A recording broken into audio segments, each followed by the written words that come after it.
आजच्या नवीन व्लॉगमध्ये आपल्या सर्वांचं प्रमोद मी स्वागत करत आहे.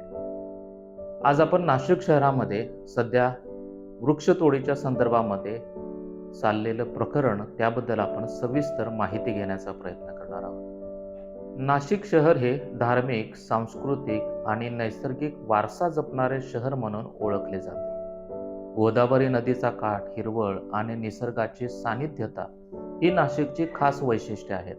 परंतु अलीकडच्या काळात येथे मोठ्या प्रमाणावर वृक्षतोडीचा मुद्दा गंभीर स्वरूप घेऊ लागला आहे. विशेषतः येत्या कुंभमेळ्याच्या तयारीसाठी करण्यात येणारी जी वृक्षतोड, त्यामुळे जनतेमध्ये मोठ्या प्रमाणामध्ये नाराजी वाढत आहे. कुंभमेळ्यात येणाऱ्या लाखो भाविकांसाठी साधुग्राम उभारण्याचा निर्णय घेतला असून त्यासाठी तपोवन परिसरातील सुमारे 1,500 ते 2,000 झाडे तोडण्याचा प्रस्ताव तयार करण्यात आला आहे. ही झाडे अनेक वर्षापासून त्या परिसराच्या पर्यावरणीय समतोलात महत्त्वाची भूमिका बजावत आहेत. झाडांमुळे जमिनीची धूप थांबते, पावसाचे पाणी जमिनीत झिरपते, तसेच पक्षी आणि प्राणी यांचे नैसर्गिक अधिवास टिकून राहतात. त्यामुळे इतक्या मोठ्या प्रमाणातील वृक्षतोडीचा परिणाम संपूर्ण शहरावर हा नक्कीच होणार आहे. या निर्णयाला नागरिक, पर्यावरणप्रेमी, विद्यार्थी तसेच अनेक सामाजिक संघटना यांनी तीव्र विरोध दर्शवला.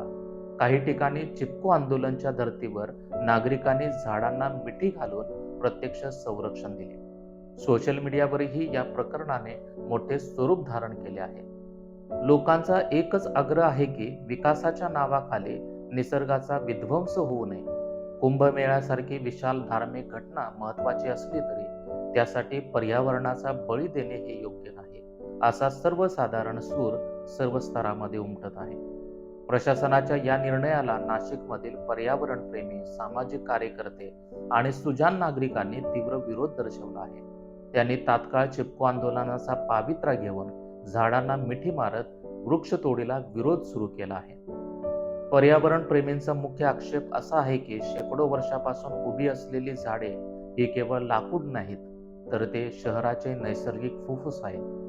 संतापलेल्या पर्यावरण प्रेमींनी वृद्ध वृक्षांची किंमत कोणतेही नवीन रोपे भरून काढू शकत नाहीत अशी भूमिका घेत हा प्रस्ताव पूर्णपणे अमान्य केला आहे. या वादात अभिनेता सयाजी शिंदे यांच्यासारख्या व्यक्तींनी उडी घेत झाड वाचवण्यासाठी आम्ही मरायला देखील तयार आहोत, पण झाड तोडू देणार नाही, असा ठाम निर्णय आणि निर्धार व्यक्त केला आहे. या निर्णयाविरोधात महानगरपालिकेकडे दाखल झालेल्या हरकतीवर झालेली सुनावणी अत्यंत वादळी ठरली.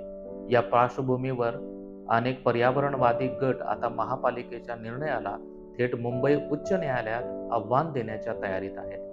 नाशिक कुंभमेळ्यातील वृक्षतोडीचा हा वाद केवळ झाडे तोडण्यापुरता मर्यादित नाही, तर तो विकास, परंपरा आणि पर्यावरणाचे रक्षण या 3 महत्त्वाच्या मूल्यांमधील संघर्षाचे प्रतीक आहे. कुंभमेळ्यासारखे पवित्र आयोजन साजरे करताना निसर्गाचे संतुलन राखणे ही सुद्धा काळाची गरज आहे.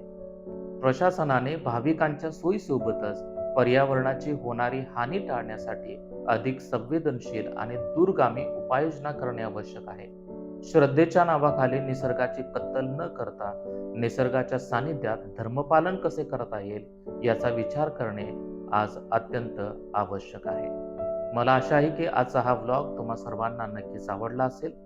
हा व्लॉग लाईक करा, आपल्या प्रतिक्रिया कॉमेंट बॉक्समध्ये लिहा आणि जर तुम्ही माझ्या चॅनलवरती नवीन असाल तर माझे हे चॅनल न विसरता नक्कीच सबस्क्राईब करा.